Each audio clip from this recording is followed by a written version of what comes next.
The aftermath of being in a relationship with a narcissist is complicated. But today I want to talk about the biggest mistake I see people make on this healing journey from a narcissistic abusive relationship.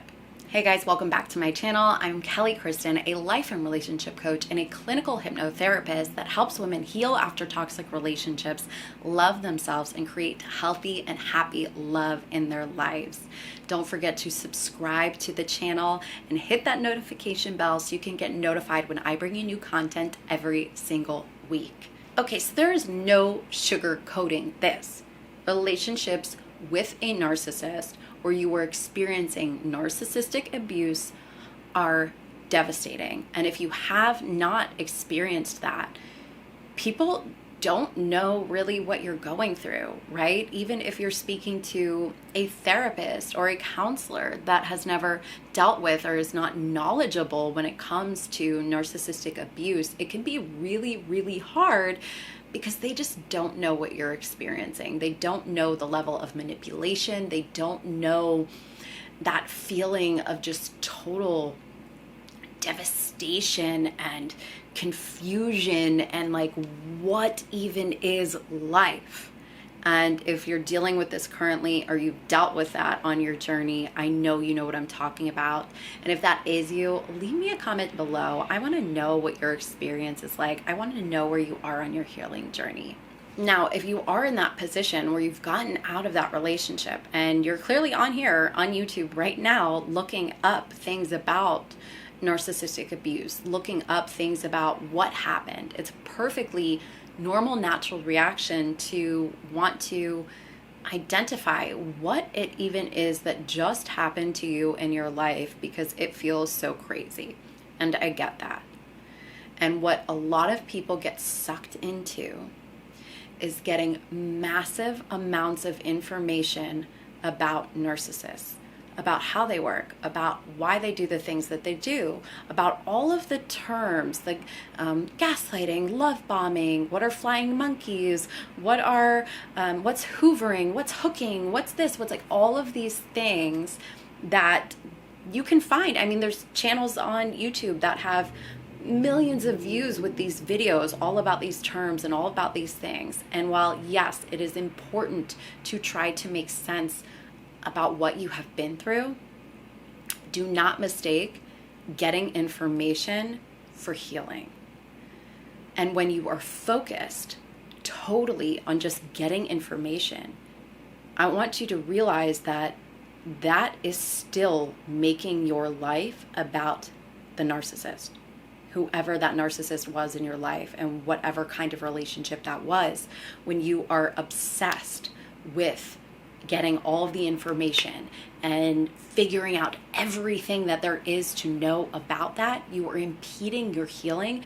You really need to be focused on healing yourself, at looking within, at looking at what are the wounds and the beliefs and the things that you hold to be true about yourself that allowed you to stay in this relationship, that allowed you to accept a level of love that you did not deserve.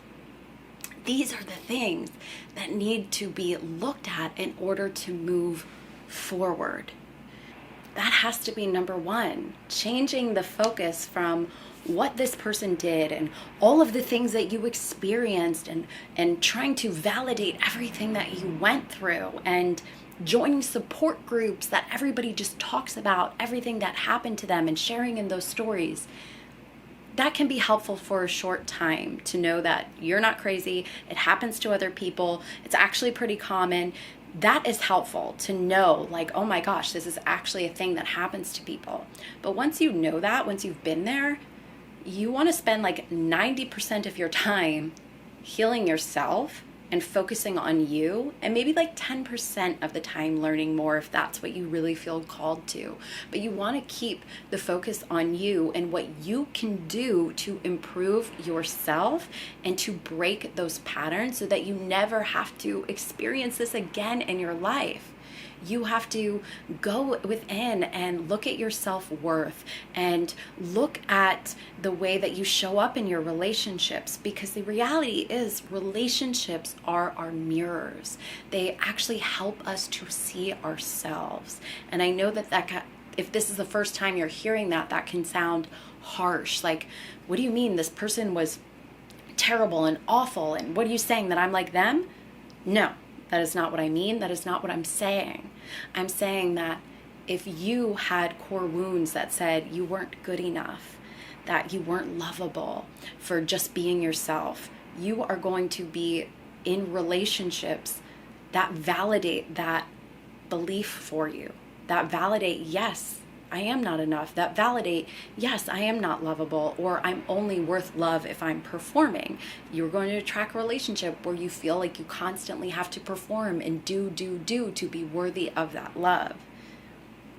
So in that way, relationships are a mirror of what we believe about ourselves. And when you can look at it that way and you start getting inquisitive about, what is this relationship here to teach me? What is this showing me within myself? You start there, and then you decide that you can heal. Decide that you are going to heal and move on from this and be better than you ever were before in your life. That combination is magic, and that is what is going to set you up to actually live a life filled of love and joy. And you can do this. Anybody can do this. I don't care what you have been through. I don't care what you have experienced. You can move on and have your life be better than you ever imagined. Start focusing on yourself. A great place to start would be this video, where I talk about how to increase your self-worth, which is really the antidote to toxic relationships. I also have a beautiful free meditation that you can download. I'm going to pop it in the description below, about reconnecting to yourself, unplugging your power that you give away to everybody else and everything else outside of you, and charging you up and really coming into your own. You can download that. It's going to be below. If you liked this video, if it helped you, please give me a like. Don't forget to subscribe to the channel and check out these other videos for more.